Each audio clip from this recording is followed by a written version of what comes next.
Hello students, I am doctor Raju Sharma. हमारा आज का टॉपिक है वायुमंडल। पृथ्वी के चारों ओर रंगहीन, गंधहीन और स्वादहीन गैसों के आवरण को वायुमंडल कहते हैं। Oxygen, carbon dioxide, nitrogen, hydrogen, helium और आर्गन और ओजोन आदि गैसें पृथ्वी के चारों ओर 200 मील तक हवा का एक आवरण बनाती हैं। इसी को वायुमंडल कहते हैं। तो इस प्रकार से वायुमंडल अनेक गैसों का मिश्रण है। वायुमंडल का 99% भाग ऑक्सीजन और नाइट्रोजन गैसों से बना है, जबकि शेष 1% भाग में अन्य गैसें पाई जाती हैं। वायुमंडल में नाइट्रोजन 78% है, जबकि ऑक्सीजन 21%।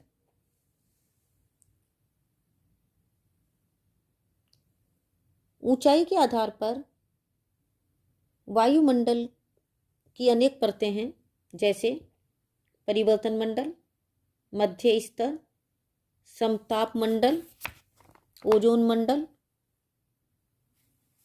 आयन मंडल और आयतन मंडल। तो पहला है परिवर्तन मंडल या ट्रोपोस्फियर। यह धरातल से 10 मील की ऊंचाई तक फैला है। वायुमंडल के इस भाग में हम रहते हैं। इसी में आंधी, तूफान, विद्युत गर्जन होता है। रेडियो में गड़गड़ाहट उत्पन्न करने वाले अंतरिक्ष विक्षोभ भी इसी में उत्पन्न होते हैं। दूसरा है मध्य स्तर। यह वायुमंडल का वो भाग है जहां परिवर्तन मंडल की पेटी समाप्त होती है। इस भाग में परिवर्तन मंडल और समताप मंडल दोनों के गुण पाए जाते हैं।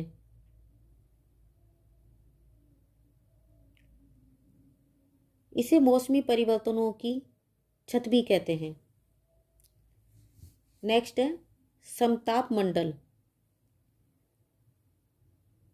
या स्ट्रेटोस्फियर।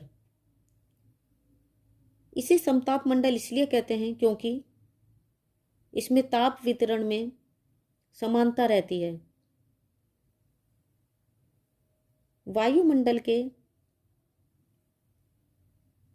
इस भाग में आंधी, तूफान और गर्जन नहीं होता। इसमें ऊंचाई के साथ साथ तापमान समान रहता है।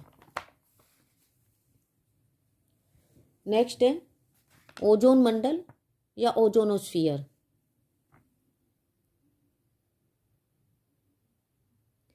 यह समताप मंडल का ही ऊपरी भाग है। इस भाग में ओजोन गैस की अधिकता रहती है। यह सूर्य से आने वाली तीक्ष्ण अल्ट्रावायलेट रेस को बहुत जल्दी सोख लेती है।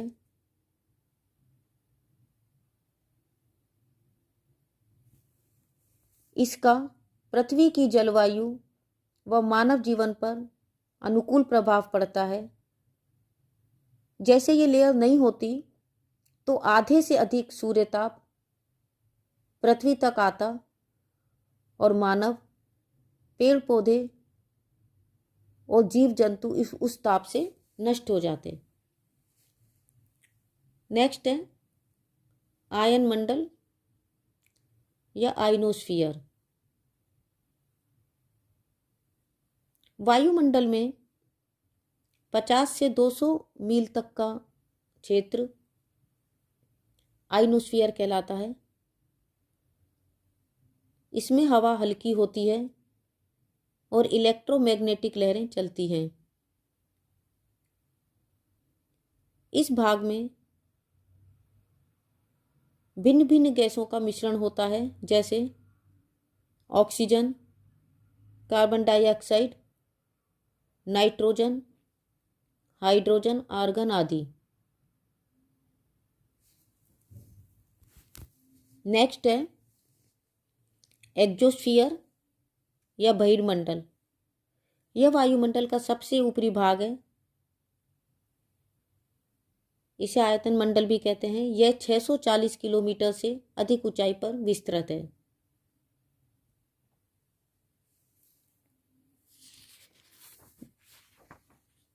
रासायनिक बनावट के आधार पर वायुमंडल की परतों को दो भागों में बांटा जा सकता है, सममंडल और विषम मंडल।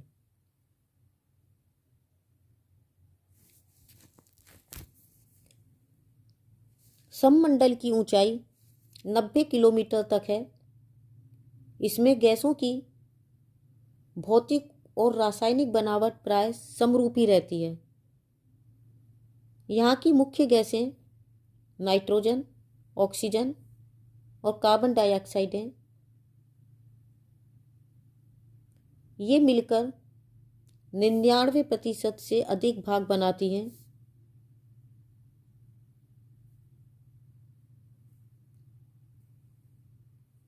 शेष में नियोन, हीलियम, जिनोन आदि गैसें आती हैं। जलवाष्प, धूल व अन्य विविध कण यहीं पाए जाते हैं।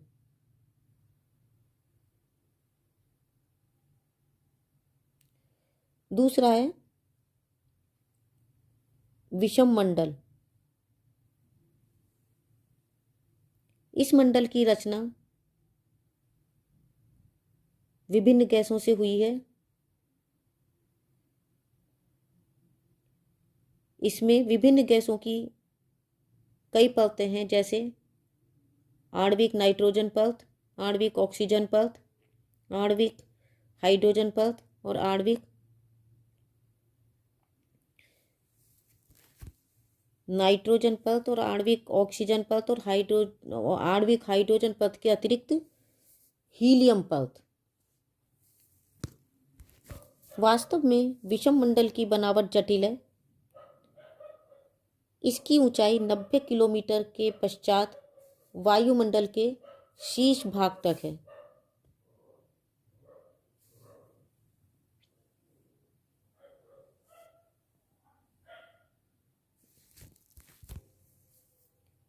इसमें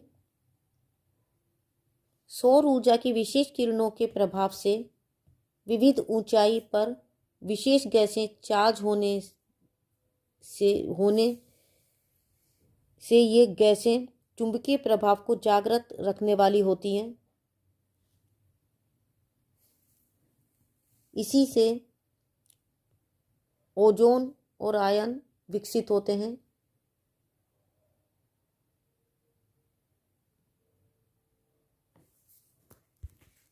यहाँ तापमान अधिक रहते हैं। यहाँ पर ऊंचाई बढ़ने के साथ साथ विरल गैसें ही पाई जाती हैं।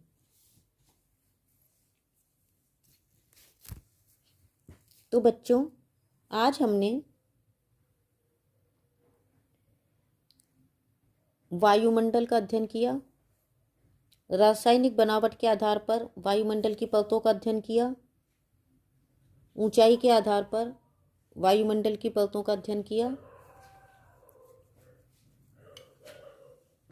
नेक्स्ट टाइम किसी दूसरे टॉपिक के साथ उपस्थित होंगे। तब के लिए a very happy learning and have a good day. Thank you.